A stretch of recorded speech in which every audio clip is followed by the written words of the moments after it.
Hello दोस्तों, आप सभी का आपके अपने YouTube channel M academy with Vipin sir में स्वागत है और मैं विपिन यादव। तो आज की जो क्लास है वो हमारी वेक्टर पर डिपेंड है, वेक्टर पर होने वाली है। किसके लिए? NDA, air force, navy. NDA, air force और नेवी के लिए फिजिक्स की बात करेंगे हम लोग और वेक्टर एनालिसिस।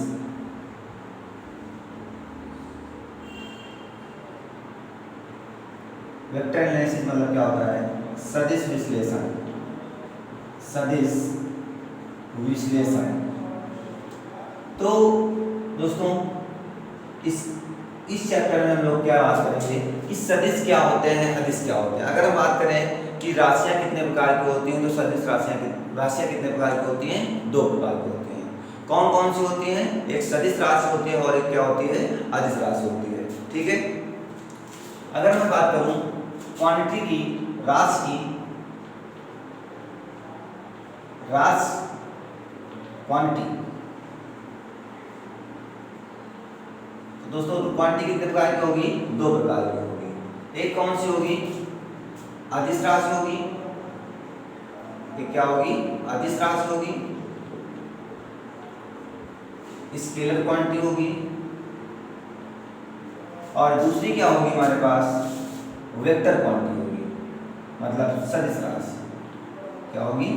सदिश राशि, वेक्टर क्वांटिटी। ठीक है। तो अगर हम बात करें कितने प्रकार की राशियां होती हैं, तो राशियां दो प्रकार की होती हैं। एक होती है अदिश राशि और एक होती है सदिश राशि। अब बात करेंगे हम लोग अदिश राशियां क्या होती हैं। तो अदिश राशियां क्या होती हैं? जिनके पास मैग्नीट्यूड, परिमाण क्या होता है? जिनके पास परिमाण तो होता है लेकिन डायरेक्शन, दिशा नहीं होती है। दिशा नहीं होती है। इसका मतलब क्या हुआ कि ऐसी राशियां होती हैं जिनके पास परिमाण तो हो लेकिन दिशा ना हो, वो क्या कहलाती है? हमारी अदिश राशियां कहलाती हैं। ठीक है।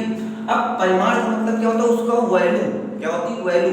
अच्छा, परिमाण तो सभी वस्तुओं का होता है। जैसे कि पेन है, ये मार्कर है, इस मार्कर की क्या होगी? लंबाई है, मोटाई है और इसका वेट भी होगा। ये सब क्या कहलाता है? मैंने कहा कि ये 10 सेंटीमीटर का है, तो 10 सेंटीमीटर इसका क्या कहलाएगा? परिमाण कहलाएगा, मैग्नीट्यूड कहलाएगा। अगर मैंने कहा कि मैं 6 फुट का हूं, तो मेरा जो परिमाण वो क्या है? 6 फुट है। अगर मैंने कह दिया मेरा वेट 60 केजी है, तो मेरा परिमाण क्या है? 60 केजी है, लेकिन मेरे पास कोई डायरेक्शन नहीं है। ऐसा थोड़ी है कि मैं ईस्ट की तरफ 60 केजी हूँ, वेस्ट की तरफ 50 केजी हूँ, ऐसा तो होता नहीं। वेट तो एकदम क्या होता है? फिक्स होता है। मतलब जो मास होता है हमारा, वो कैसी क्वांटिटी होती है? अदिश राशि होती है। क्यों? क्योंकि वो डायरेक्शन पर डिपेंड नहीं करती है। ठीक है। अब अगर हम बात करें एग्जांपल में, एग्जांपल में बात करेंगे तो लंबाई, या कह सकते हैं दूरी, क्या कह सकते हैं? दूरी, डिस्टेंस, चाल,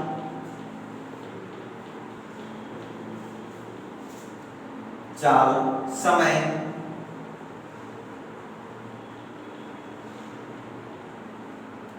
और द्रव्यमान,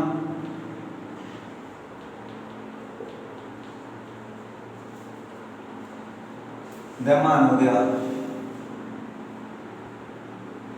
कार्य हो गया, वर्ग भी कैसी क्वांटिटी है? वर्ग भी एक अदिश राशि होती है। कैसी क्वांटिटी होती है? अदिश राशि होती है। ऊर्जा, ऊर्जा मतलब प्रेशर, कार्य ऊर्जा, दाब,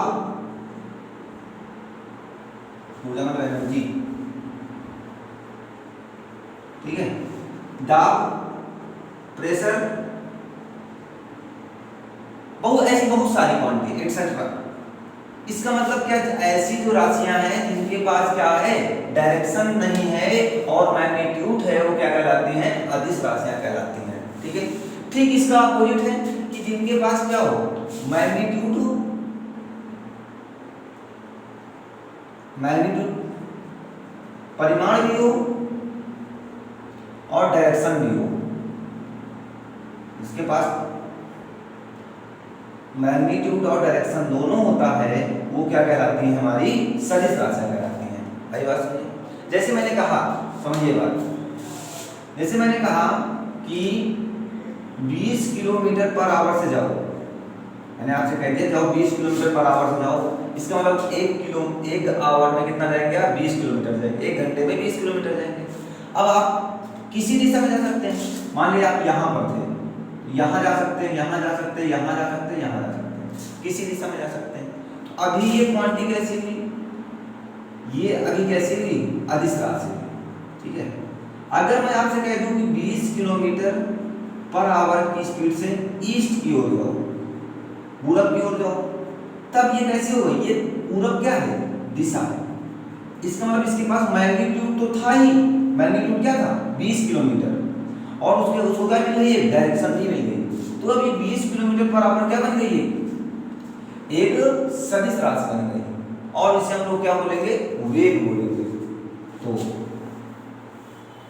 देखते हैं एग्जांपल पे बात करते हैं आगे। एग्जांपल में लिखते हैं हम लोग विस्थापन, क्या लिख दिया, विस्थापन, डिस्प्लेसमेंट, विस्थापन हो गया, वेग हो गया,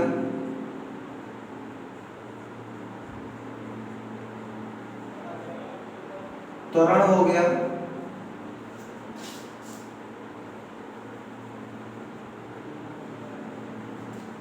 बल लिख लेते हैं। बल भी कैसी क्वांटिटी है, बल भी एक सदिश राशि होती है। बल हो गया, ठीक है, बलागुण हो गया,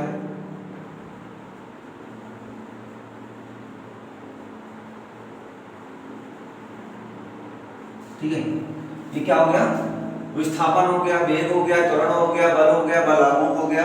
ये सारी कैसी क्वांटिटी हमारे पास, ये कैसी क्वांटिटी होंगी हमारे पास, सदिश राशियां होंगी। संवेग की बात करें अगर हम, संवेग की कैसी राशि होती है, सदिश होती है। मोमेंटम, आवेग की बात करें तो आवेग की कैसी क्वांटिटी होती है, सदिश राशि होती है। इंपल्स, ठीक है, एक्सेट्रा। ऐसी बहुत सारी क्वांटिटी हैं जो सदिश भी हैं और क्या है, अदिश भी हैं। मैंने कुछ उदाहरण आपको आपके सामने लिख दिए हैं। तो इनमें से एक क्वेश्चन ये भी बन जाता है कि कौन सी राशि सदिश है और कौन सी राशि अदिश है। कह देगा निम्न में से दी हुई राशि कौन सी राशि सदिश है। बात समझ में आई? तो सदिश राशियां आप पहचानना सीख लीजिए और अदिश राशियां पहचानना सीख लीजिए। अगर इधर और बात करें तो इधर क्या हो जाएगी, आवृत्ति हो जाएगी। आवृत्ति बता सकते हैं, फ्रीक्वेंसी,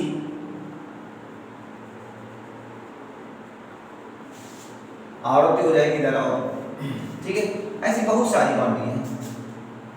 तो ये क्या था हमारा, राशियां कितने प्रकार की थी, 2 प्रकार की। कौन कौन सी, सदिश राशियां और अदिश राशियां, ठीक है। चलिए, सदिश को हम लोग क्या बोलते हैं, वेक्टर क्वांटिटी। सदिश को क्या बोलते हैं, वेक्टर क्वांटिटी। अब आगे बात करेंगे हम लोग टाइप्स ऑफ वेक्टर, सदिशों के प्रकार की बात करेंगे। इस सदिश कितने प्रकार के होते हैं, कौन कौन से उसके प्रकार होते हैं, इसकी बात करेंगे। सदिशों के प्रकार, सदिशों के प्रकार, types of vector. Types of vector क्या होते हैं, ठीक है। आइए देखते हैं। सबसे पहले बात करेंगे हम लोग समान वेक्टर की बात करेंगे। समान वेक्टर मतलब समान सदिश, इक्वल वेक्टर। दोस्तों इक्वल वेक्टर नाम से स्पष्ट है, इक्वल क्या है, इक्वल। इक्वल का मतलब क्या होता है, इक्वल का मतलब होता है बराबर। अर्थात ऐसे दो वेक्टर, देखो इक्वल, अगर हमने कहा इक्वल समानता, इक्वलिटी में क्या है, समानता है। वो समानता कितने लोगों में होती है, कम से कम कितने लोग होने चाहिए, 2 लोग होने चाहिए। क्या कौन कौन से होने चाहिए, जैसे मैंने कहा कि मैं लंबा हूँ, तो मैं लंबा हूँ तो किससे लंबा हूँ, कंपेरिजन करने के लिए तो किसी ना किसी को लाना पड़ेगा ना। तो वैसे ही वेक्टर में है, कहा गया कि समान वेक्टर तो समान कितने लोगों में होगा, 2 लोगों में होगा, कम से कम 2 भी हो सकते हैं, 3 भी हो सकते हैं, 4 भी, 5 भी, 6 भी, 7 भी, मतलब कम से कम 2 लोग होने ही चाहिए। तो अच्छा, तो क्या हो जाएगा हमारे पास, मान लीजिए हमारे पास एक वेक्टर ये, एक चीज और समझ लीजिए पहले, जैसे मान लीजिए आपके पास ए है, एक ऐसी राशि है, ए के पास केवल और केवल अभी क्या है, परिमाण है। अगर केवल और केवल परिमाण है तो कैसी राशि होगी, अदिश राशि होगी, ठीक है। अगर मैं इसको ऐसे डिनोट कर दूं, इसके ऊपर एक तीर जैसा लगा दूं, तो इसके पास क्या हो गया, परिमाण भी हो गया और एक क्या हो गई, दिशा भी हो गई। तो इसका मतलब क्या हुआ, इसका मतलब ये निकल के आया कि अब ये कैसी राशि हो गई, सदिश राशि हो गई। किसी अदिश राशि को सदिश राशि बनाने के लिए क्या करते हैं, उसके ऊपर एक वेक्टर लगा देते हैं, इसे क्या बोलते हैं, तीर। क्या बोलते हैं, तीर। इसे तीर बोलते हैं। ये सिंबल किसका होगा, तीर का। ये क्या दर्शाता है, दिशा। ये क्या दर्शा रहा है, दिशा। इसे बोलते हैं इनिशियल पॉइंट, इसे इनिशियल पॉइंट बोलते हैं, और इसे क्या बोलते हैं, फाइनल। इसे हिंदी में बोलते हैं पुच्छ, और इसे क्या बोलते हैं, अग्र, हेड, और इसे क्या बोलते हैं, टेल। इसे हेड बोलते हैं और इसे क्या बोलते हैं, टेल बोलते हैं। अगर किसी अदिश राशि को सदिश आपको बनाना है तो उसके ऊपर क्या लगाना होगा, एक ऐसे तीर का निशान लगाना होगा, जिसे हम लोग किसके नाम से जानते हैं, वेक्टर के नाम से जानते हैं, ठीक है। चलिए अब बात करते हैं समान। अब क्या है, समान सदिश। तो मैंने एक वेक्टर ले लिया ए, ये एक वेक्टर ले लिया ए, और एक वेक्टर ले लिया बी।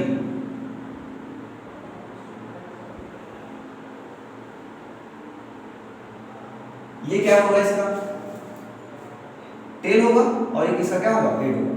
तो अगर कोई बोले कि समान वेक्टर क्या होता है, तो यहां पर आप देख रहे होंगे ये क्या है, समान लंबाई है ना। समान लंबाई का इसका मतलब क्या है, मैग्नीट्यूड है। अगर ये क्या है, इसकी इधर की दोनों तरफ एक तरफ है, ये क्या है, मेरे पास डायरेक्शन भी है।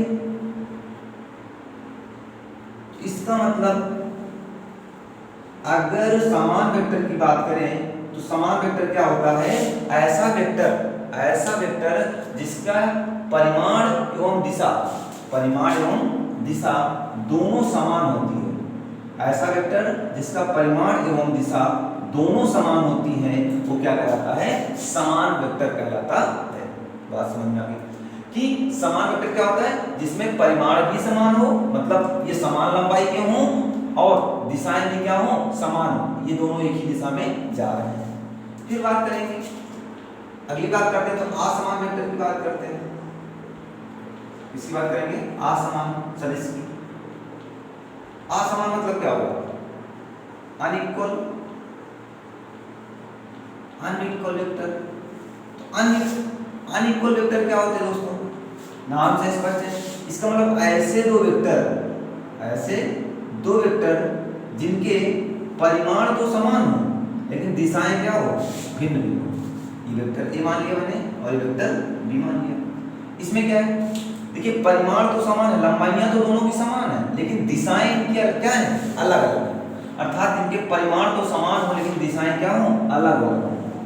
परिमाण जो हो वो समान हो और जो दिशा हो वो क्या हो, भिन्न हो। दिशा क्या होगी, भिन्न होगी। अर्थात ऐसे दो वेक्टर जिनके परिमाण तो समान होते हैं लेकिन दिशाएं क्या होती हैं, भिन्न भिन्न होती हैं, वो क्या कहलाते हैं, हमारे पास असमान वेक्टर कहलाते हैं। अब आफ्टर दैट बात करेंगे हम लोग समांतर वेक्टर की।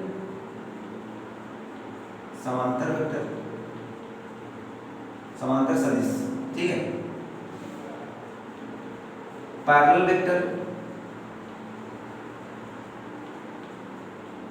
अब दोस्तों पैरेलल वेक्टर क्या होता है, समांतर मतलब क्या होता है, ऐसे दो वेक्टर एक वेक्टर ये मैंने मान लिया वेक्टर ए और एक वेक्टर ये, ठीक है। अब देखिए इनके परिमाण तो नहीं समान है लेकिन दिशाएं समान है। और एक चीज समझिए, ये एक दूसरे के समांतर हैं। क्या ये एक दूसरे को कभी काटेंगे? समांतर मतलब क्या होता है? ऐसे दो वेक्टर तो होंगे जो एक दूसरे को कभी नहीं काटेंगे। अगर आप इनको चाहे जितना बढ़ा दीजिए आगे को, ये ऐसे बढ़ता चला जाएगा और ये ऐसे बढ़ता चला जाएगा और ये एक दूसरे को कभी भी काटेंगे नहीं। इसमें परिमाण से कोई मतलब नहीं, परिमाण भिन्न भिन्न हो सकता है लेकिन दिशा क्या हो जाएगी? हमेशा समान ही रहेगी। परिमाण क्या होगा? परिमाण भिन्न भिन्न हो सकता है, भिन्न भिन्न हो सकता है लेकिन दिशा जो होगी वो क्या होगी? समान होगी। दोनों एक ही दिशा में होने चाहिए, ठीक है। उसके बाद बात करेंगे असमांतर वेक्टर की। असमांतर सदिश एंटी पैरेलल क्या होगा? Anti parallel vector. Anti parallel vector क्या होगा? एंटी मतलब क्या? उल्टा। क्या होगा? उल्टा। ऐसे दो वेक्टर जिनके परिमाण भिन्न भिन्न होते हैं और दिशाएं क्या होती हैं? भिन्न भिन्न होती हैं। ये क्या मान लिया मैंने? बी और इसे क्या ले लिया? ए। तो इसमें आप क्या देख रहे हैं? परिमाण तो अलग अलग है लेकिन दिशाएं भी क्या है? अलग अलग है। परिमाण भी भिन्न हो जाएगा और दिशा भी क्या हो जाएगी? इसकी भिन्न हो जाएगी। परिमाण भी भिन्न होता है और दिशाएं भी भिन्न होती है। इसमें असमान वेक्टर में, असमान वेक्टर में क्या होता है? जिसमें परिमाण भी भिन्न होता है और दिशा भी भिन्न होती है, उसे हम लोग क्या बोलते हैं? असमान वेक्टर, असमांतर वेक्टर कहते हैं, ठीक है। चलिए आइए देखते हैं अगला।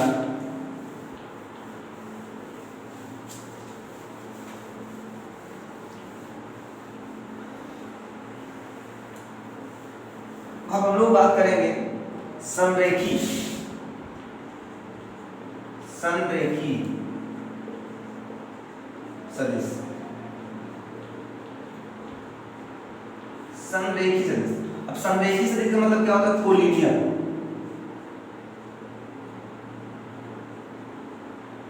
Collinear vector. अब कोलिनियर, कोलिनियर मतलब क्या? एक ही लीनियर, लीनियर मतलब क्या? लाइन, एक ही लाइन में ऐसे दो वेक्टर जो क्या हो?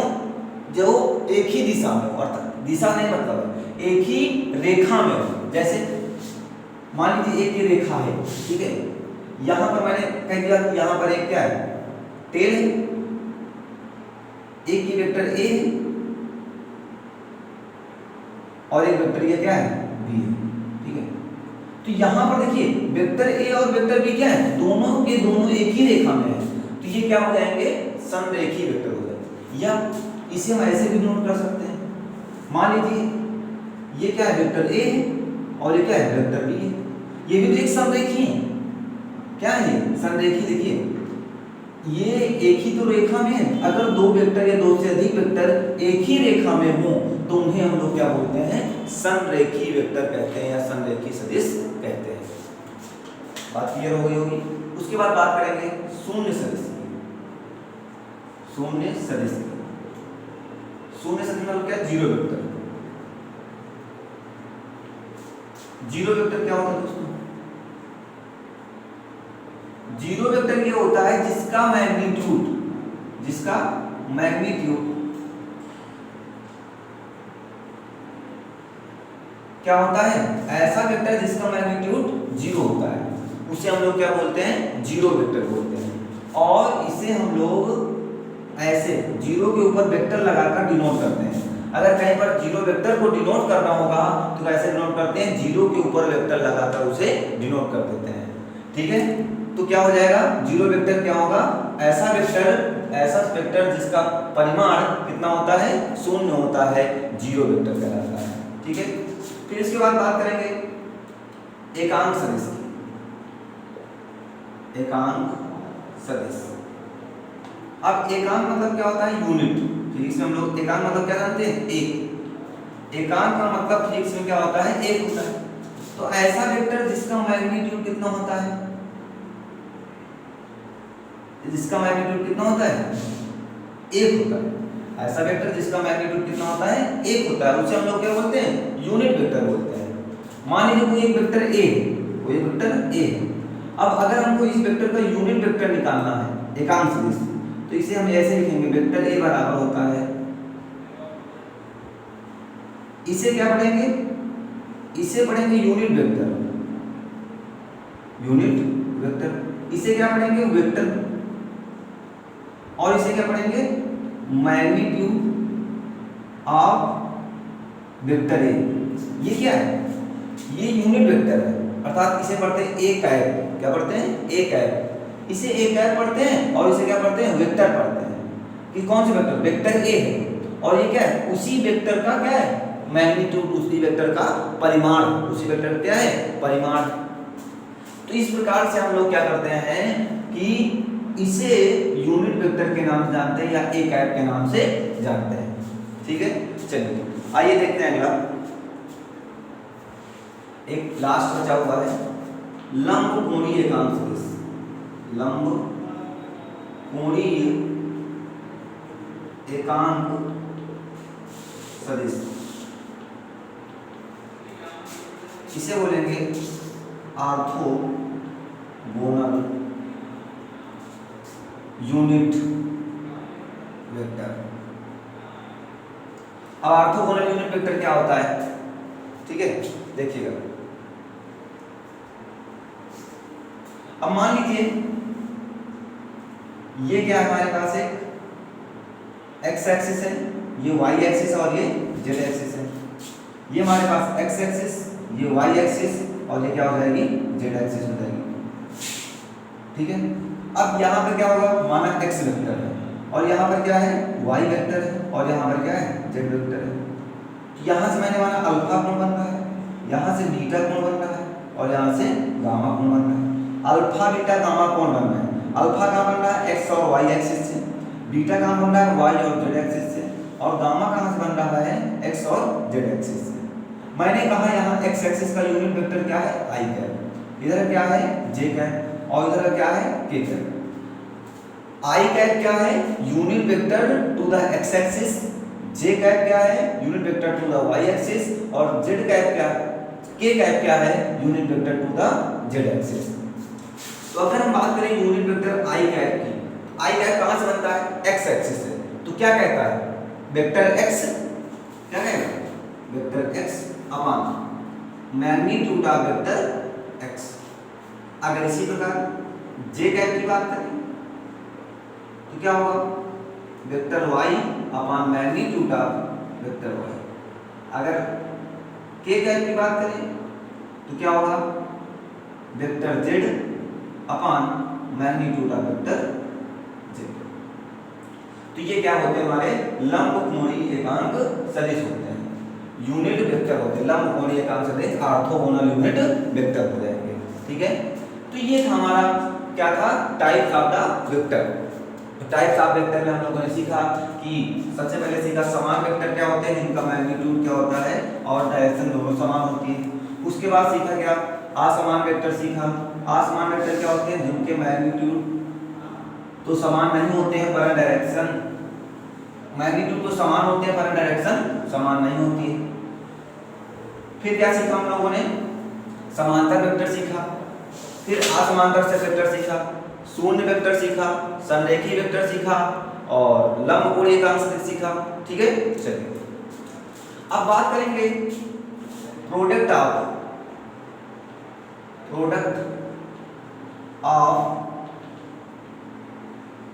Two vectors. Product of two vectors, दो सदिशों का गुणनफल, दो सदिशों का गुणनफल। दो सदिशों का गुणनफल कैसे निकालते हैं और क्या क्या तरीके हैं, आइए बात समझते हैं। दो सदिशों का अगर हम बात करें गुणनफल के, तो दो सदिशों का गुणनफल दो प्रकार से होता है। एक क्या होता है, अदिश गुणन होता है, एक होता है अदिश गुणन, मतलब इसे बोलते हैं स्केलर प्रोडक्ट, और एक होता है सदिश गुणन। सदिश गुणन। सदिश गुणन को बोलते हैं वेक्टर प्रोडक्ट, वेक्टर प्रोडक्ट, ठीक है। अदिश गुणनफल और सदिश गुणनफल ये कितने प्रकार के होते हैं? अगर किसी दो वेक्टर को, किन्हीं दो वेक्टर को अगर आपको गुणा करना है तो कौन कौन से तरीके हैं? दो तरीके हैं गुणा करने के। एक क्या है? सदिश गुणन है, और एक क्या है? अदिश गुणन है। तो दो तरीके से हम लोग किसी भी वेक्टर को गुणा कर सकते हैं। आइए हम लोग सबसे पहले जानते हैं अदिश गुणन के बारे में। कितने इसके बारे में जानेंगे? अदिश गुणनफल के बारे में देखते हैं। लगाते हैं हेडिंग अदिश गुणनफल। अदिश गुणनफल स्केलर प्रोडक्ट।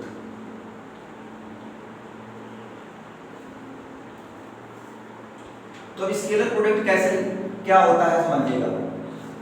प्रोडक्ट गुणा, तो गुणा कितने लोगों में होगा? कम से कम कितने लोग होने चाहिए? दो लोग होने चाहिए, अर्थात दो वेक्टर होने चाहिए। क्या कभी एक वेक्टर में प्रोडक्ट होता है? एक वेक्टर में तो प्रोडक्ट होगा नहीं, है ना। चलिए अब बात करते हैं। जैसे मैंने कंसीडर किया कि मेरे पास एक वेक्टर क्या है? ए। ये एक वेक्टर मैंने कंसीडर किया ए, और इसे मैंने माना वेक्टर बी है। अगर एक वेक्टर ए है और एक वेक्टर बी है, और ये एक दूसरे से कितने एंगल पर है? थीटा एंगल पर है। वेक्टर ए और वेक्टर बी एक दूसरे से थीटा एंगल पर रखे हुए हैं। तो इसे हम लोग एक डॉट प्रोडक्ट के नाम से भी जानते हैं। किसके? Dot product. अदिश गुणन को हम लोग डॉट प्रोडक्ट के नाम से भी जानते हैं। तो अदिश गुणनफल में क्या होगा आइए देखते हैं। सबसे पहले अगर डॉट मतलब ऐसे होता है, vector A dot vector B, तो vector A dot vector B बराबर क्या होता है? Magnitude of vector A and magnitude of vector B क्या होता है? cos theta. Vector A dot vector B बराबर क्या होता है? Magnitude of vector A magnitude of vector B cos theta. ये हमारे पास क्या होता है? एक मेन फार्मूला होता है। इसका मतलब अगर कहें डॉट का मतलब क्या होता है? अदिश। क्या होता है? अदिश। ये क्या है? सदिश। इसका मतलब दो सदिशों का अदिश गुणनफल। दो सदिशों का अदिश गुणनफल क्या होता है? उन दोनों के परिमाणों, मैग्नीट्यूड है ना, उन दोनों के परिमाणों तथा उनके बीच बनी कोज्या, उनके बीच बने कोज्या, कास्ट क्या बोलते हैं? कोज्या के बराबर होता है। फिर समझिएगा, अगर कोई पूछे क्या है, तो दो, इनको बोलते हैं सदिश, दो सदिशों का अदिश गुणनफल दोनों सदिशों के परिमाण के तथा परिमाणों के गुणनफल तथा उनके बीच बनी कोज्या के गुणनफल के बराबर होता है। अच्छा, ये एक चीज और समझ लीजिए। इसको वेक्टर ए को हम लोग क्या लिख सकते हैं? ए भी लिख सकते हैं, और वेक्टर बी को क्या लिख सकते हैं? बी लिख सकते हैं, ठीक है। तो इसे हम ऐसे भी लिख सकते हैं, vector A dot vector B बराबर ए बी cos थीटा। अभी मैंने बताया इसका मतलब क्या? वेक्टर ए का परिमाण, कि परिमाण मतलब क्या? जिसके पास केवल दिशा नहीं होती है, परिमाण तो होता ही है। वैसे ए के पास क्या है?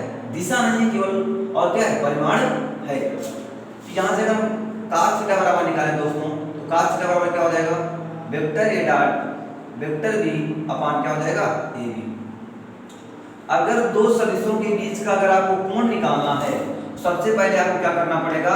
दो वेक्टरों का क्या करना पड़ेगा? गुणनफल करना पड़ेगा, और वेक्टर ए का परिमाण रखेंगे और वेक्टर बी का परिमाण रखेंगे, तो उनके बीच का क्या निकल आएगा? हमारे पास cos थीटा निकल आएगा, ठीक है। चलिए आइए देखते हैं। अब इस पर कुछ कंडीशंस बनती हैं। केस फर्स्ट, केस फर्स्ट क्या होता है? देखिए, सबसे पहले मैंने कहा कि अगर if vector A vector B, या एक वेक्टर ए और एक क्या है? Vector B. Vector A and vector B, इसका मतलब क्या होता है? पैरेलल, पैरेलल है। इसका मतलब क्या है? ऐसे समांतर वेक्टर है। इसका मतलब ये है, अगर वेक्टर ए और वेक्टर बी समांतर हैं तो क्या होगा? देन थीटा बराबर कितना होता है? 0। अगर वेक्टर ए और वेक्टर बी समांतर है तो थीटा बराबर कितना होता है 0 अंश होता है। तो थीटा बराबर जब 0 हो जाएगा, यहाँ पे रखो जरा, तो vector A dot vector B बराबर यहाँ पे रखेंगे तो क्या आ जाएगा ए बी, यहाँ पे रखोगे तो क्या आ जाएगा cos थीटा, थीटा मतलब 0। वो cos 0 की वैल्यू कितनी होती है बताइए, cos 0 की वैल्यू कितनी होती है, cos 0 की वैल्यू 1 होती है, इंटू 1 हो जाएगा। तो क्या हो जाएगा vector A dot vector B बराबर ए बी, क्या निकल के आएगा ए बी निकल के आएगा। और यही इसकी क्या होगी मैक्सिमम वैल्यू होगी। अगर कोई पूछे कि दो वेक्टरों का अदिश गुणनफल कब अधिकतम होगा, जब वो दोनों एक दूसरे के समांतर और एक ही दिशा में होंगे। कब होगा, जब दोनों एक दूसरे के समांतर और एक ही दिशा में होंगे, तो उनके बीच का जो मैग्नीट्यूड है वो क्या होगा अधिकतम होगा। ठीक है, चलिए आइए अब बात करते हैं केस 2 की।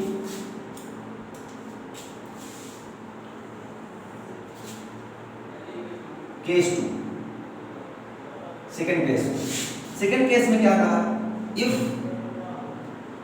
ये जो वेक्टर ए है और वेक्टर बी है ये पैरेलल तो है लेकिन क्या है विपरीत दिशाओं में हो रहा है। वेक्टर ए और वेक्टर बी क्या है, जैसे ये पैरेलल तो है एक दूसरे के लेकिन क्या है विपरीत दिशाओं में, एंटी पैरेलल है। क्या है एंटी पैरेलल।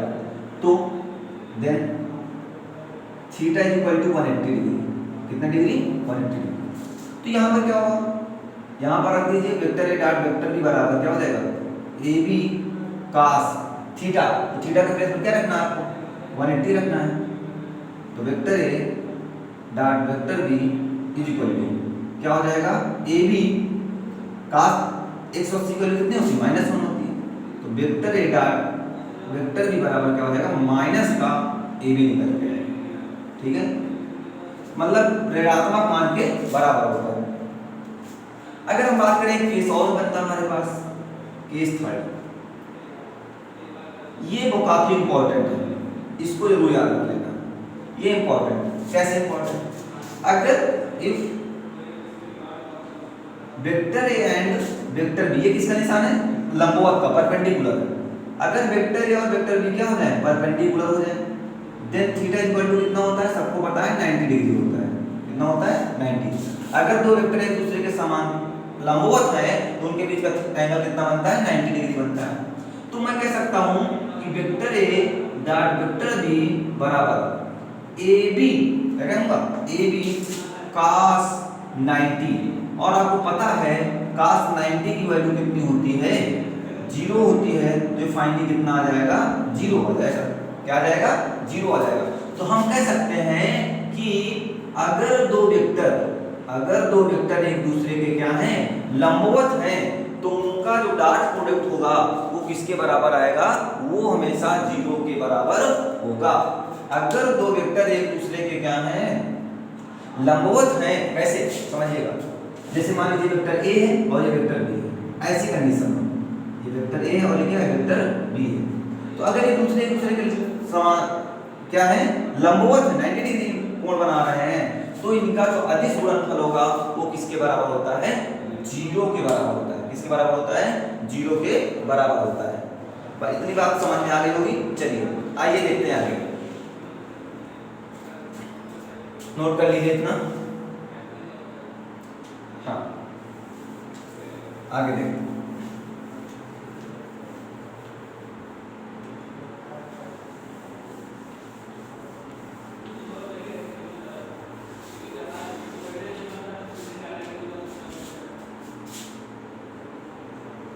नोट पॉइंट लिखते हैं। अगर कोई पूछे कि दो वेक्टरों का अदिश गुणनफल, दो वेक्टरों का अदिश गुणनफल, इसका मतलब अदिश मतलब क्या होता है डॉट प्रोडक्ट। दो वेक्टरों का डॉट प्रोडक्ट कब पॉजिटिव होगा कब नेगेटिव होगा। Scalar product of two vector will be positive कब, when theta is less than 90 degree.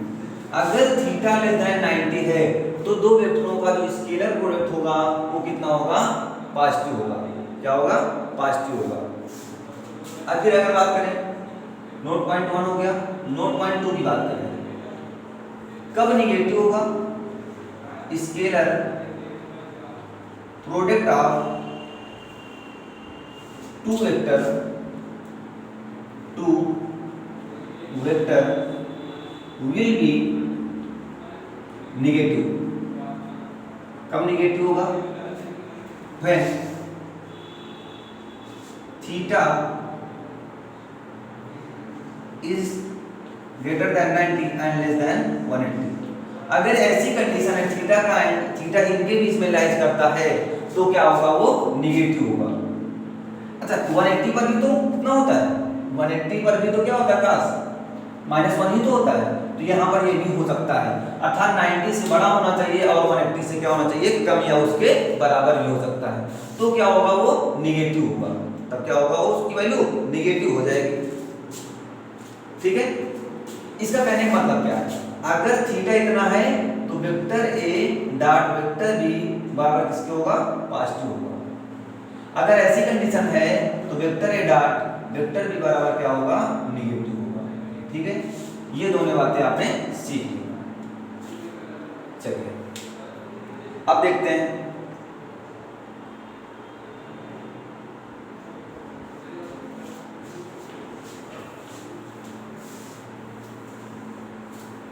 अगर आपसे कोई कह दिया जाए कि कब vector A dot vector B कब मैक्सिमम होगा, तो कब मैक्सिमम होगा, व्हेन वेक्टर ए और वेक्टर बी क्या होंगे, पैरेलल होंगे। अगर वेक्टर बी और वेक्टर ए और वेक्टर बी पैरेलल हैं तो vector A dot vector B क्या होगा, मैक्सिमम होगा। और अब कब मिनिमम होगा, जब vector A dot vector B कब मिनिमम होगा, व्हेन वेक्टर ए और वेक्टर बी क्या होंगे, एक दूसरे के लंबवत होंगे। अगर वेक्टर ए और वेक्टर बी एक दूसरे के लंबवत हैं तो उनकी वैल्यू क्या होगी, मिनिमम होगी। अगर वो एक दूसरे के समांतर हैं तो उनकी वैल्यू क्या होगी, मैक्सिमम होगी। क्लियर है, आइए देखते हैं, आगे बात करते हैं।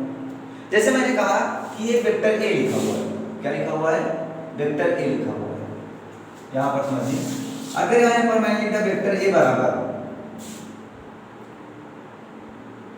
2i cap plus j cap और प्लस 3k कैप। ठीक है, अगर आपसे इसका कहा जाए कि और वेक्टर b बराबर लिख दिया मैंने 3i cap plus 2j cap और प्लस 3k कैप। अगर हम कहें वेक्टर ए का परिमाण निकालिए, तो परिमाण मतलब है मैग्नीट्यूड, ऐसे निकालते हैं अंडर रूट। कैसे निकालते हैं, कोएफिशिएंट ऑफ i का गुणांक का वर्ग, तो 2 का स्क्वायर 4 प्लस j का गुणांक कितना है, यहाँ पर 1 है, 1 का स्क्वायर 1, यहाँ पर कितना है, k के गुणांक का वर्ग 3 है, 3 3 का 9, 9 1 10 4 14। इसका परिमाण कितना आ गया, 14 आ गया। अगर इसकी परिमाण की बात करें तो कितना आ जाएगा, 3 का स्क्वायर 9, 2 का स्क्वायर 4, 3 का स्क्वायर 9, 18 4 22, अंडर रूट क्या आ जाएगा, 22 आ जाएगा। तो ये इस प्रकार से हम लोग क्या निकालते हैं, परिमाण निकालते हैं ना। आइए अभी स्केलर प्रोडक्ट से संबंधित कुछ बातें और भी रह गई हैं, उनकी बात करते हैं। क्या बात करना है, जैसे पहला पॉइंट, अगर हम कहें i डॉट i या फिर j डॉट j या फिर k डॉट k, मतलब j क्या, i क्या है, एक यूनिट वेक्टर है, j क्या है, यूनिट वेक्टर है, k क्या है, एक यूनिट वेक्टर है। इसकी वैल्यू कितनी होती है, हमेशा 1 होती है। i dot i, j dot j, k dot k की वैल्यू कितनी होती है, 1 होती है। अब दूसरी पॉइंट की बात करें तो क्या होगा, अगर मैं कहूं i dot j, j dot k,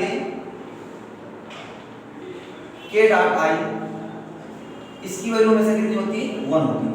इसका मतलब किसी यूनिट वेक्टर का उसी यूनिट वेक्टर से जो डॉट प्रोडक्ट होता है उसके किसके बराबर होता है, 1 के बराबर होता है। किसके बराबर होता है, 1 के बराबर होता है। किसी भी यूनिट वेक्टर का दूसरे यूनिट वेक्टर से जो डॉट प्रोडक्ट होता है वो किसके बराबर होता है, 0 के बराबर होता है। ठीक है। तीसरी कंडीशन, अगर किसी वेक्टर का उसी वेक्टर से डॉट प्रोडक्ट करा दें तो ये क्या होता है, उस वेक्टर के मैग्नीट्यूड के स्क्वायर के इक्वल होता है। फिर समझिए, ये अगर किसी वेक्टर का उसी वेक्टर से डॉट प्रोडक्ट करा दें, मतलब डॉट मतलब अदिश गुणन करा दें, तो वो उसके परिमाण के वर्ग के बराबर होता है, या इसे हम लोग कह सकते हैं a स्क्वायर के रूप में भी लिख सकते हैं। ठीक है, चलिए क्लियर बात। I dot I J dot J K dot K equal to 1, I dot J J dot K K dot I 0। किसी वेक्टर का उसी वेक्टर से स्केलर प्रोडक्ट उस वेक्टर के परिमाण के वर्ग के बराबर होता है। ठीक है। चौथा पॉइंट,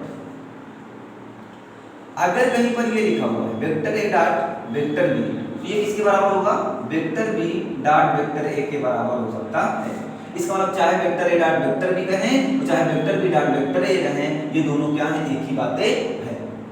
पांचवा पॉइंट, अगर वेक्टर A डॉट लगा हुआ है, यहाँ पर लिखा हुआ vector B plus vector C, तो इनको हम ऐसे मल्टीप्लाई कर सकते हैं, लिख सकते हैं vector A dot vector B plus vector A dot vector C।